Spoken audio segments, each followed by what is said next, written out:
મારી બેબી મોકલી લઈને આવેલી આશ્રમ આ રવાડમાં 1 વર્ષ સુધી રહી રહી. પછી એની બાજુ પછી બાપુને એથી આવ્યા. આમાં દીકરો નથી, દીકરી છે. એ દીકરી સાસરે છે. તમારા સાસરે ના જવાય, દીકરીની સાસરે મારાથી ના રહેવાય. એટલે મારી બેબી મને અહીં મૂકી દીધી, બસ બીજું કાંઈ નથી. બધું ગામને બધું ગમે છે, ના સારી રીતે છે. બાપુ અમારા ભગવાન જ છે, એમના તરફથી અમે કપડાં બપડા બધું આવે છે, બધું સાબુ બાબુ બધું નવાતું.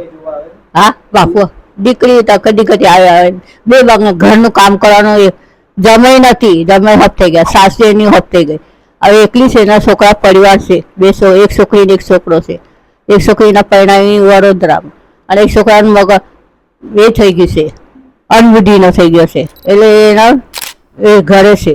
એટલે એ કઈ મળવા ના આવે, મારે મળવા જવું પડે. અમને આ બધું ફાવે છે, અમને સારી રીતે છે બધું. બાપુ બધી અમને સેવા ખવડાવે પીવડાવે બધું, કપડાં લટ્ટા બધું, કશી અમારે દુઃખ નથી.